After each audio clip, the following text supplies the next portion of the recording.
Using computers all day traps you inside their small rectangle.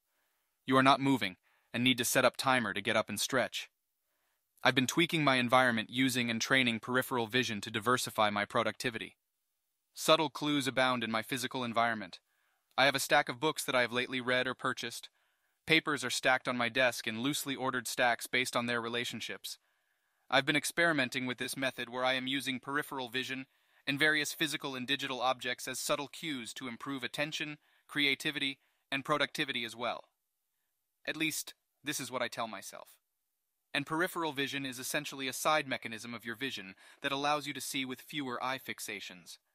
And we are using it every single day, while driving, while checking someone out, or while trying to cheat on an exam. It is a survival mechanism of the physical world. I found that organizing your physical space in such a way that you have various subtle cues low-key telling you what you should do next is an important feature of environmental design. But if you are working in the digital space, you are not making use of your peripheral vision that much. Mostly because we can pretty much capture everything on our screens, but also because we think that productivity is only about getting from point A to point B without distraction and full focus. This is why our apps allow us to enter into a full focus mode, where only you and the app exists. Nowadays, you are mostly stuck inside your own rectangle, this thing we call a computer, and the tools you are using are inside this small rectangle, and we think that there's no need to get out of it if we want to produce. We only work inside the rectangle. But, if you look in the past, what used to be traditional craftsmanship took place in a physical environment, a shop, or a studio. A room where the craftsman is surrounded by all of these different tools. The creator has to move, has to think about how to place himself within the space, and the room becomes an extension of himself. But in our cases, our task list ends up staying hidden in your taskbar until you open it up. If you are a writer or researcher, your docs are probably tucked away in some folder, or the cloud, being thoroughly categorized until you decide that it is writing time and you need to access them. And only then you open them up.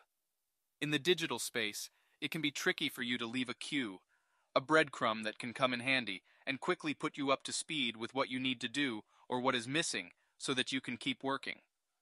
The type of questions we need to ask is not about how can I get out of the rectangle, but how can I work together with the rectangle? What are the things you can do to design your space in such a way that empowers and enables you to create awesome stuff? In the physical world, you can make use of the way you choose to design your environment and play around with the potential of your peripheral vision to get more things done. At least, this is what I've been trying to do.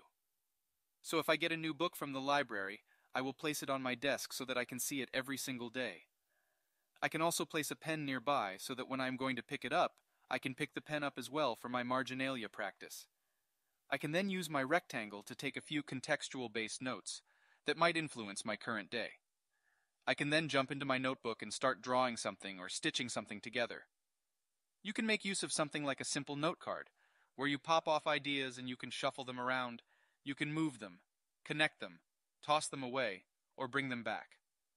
If I have a glass of water on my desk, I'll be more willing to pick it up and drink it in some moments when I am thinking. If I want to make a habit and write something up in my journal every single day, I will keep it on my desk to make it easier for me to pick it up. Always remember to tweak and invest in things that can eliminate friction. Now, there's also this thing happening where your objects manage to stay on your desk for too much, not being touched by you. And this is where you will have to shuffle them up and keep the novelty and the colors going. If you are looking at UI design, there's a minimalist trend going on, where we've been trying to simplify our experience. We have eliminated all of the messy papers we used to have all across our desks, research notes, opened almanacs containing illustrations and often forgotten golden nuggets, and we dumped everything inside the rectangle. If you would like to have a special relationship like you do on your desk, where you have your notebook on the left, reading materials, things to check, with everything roughly organized by context, it is impossible to simulate all of that yet. If you are highlighting something while reading a digital book on Kindle, it can be hard to come back to it and extrapolate from that specific point, as there is often no context you can use. One small thing I added to my physical space so that I can make use of my peripheral vision is a simple Rubik's Cube that is in close proximity to my hands, so that I can be more inclined to pick it up. not necessarily finish it, but simply play around with it. And in this world of continuous output, there's a simple and clean desk setup trend, with people having ultra-minimal desks, almost ending to having no desk at all and doing the work using thin air. But I found that we often forget that actually engaging with physical objects can come in as a support structure for our main activities. What I've been doing is using environmental design to supplement and construct some support pillars that can make my everyday tasks more enjoyable, and also decrease the friction and the possibility to forget. Because in the digital space, you can act only upon what you can see, while in the physical space, you can only see what you can act upon.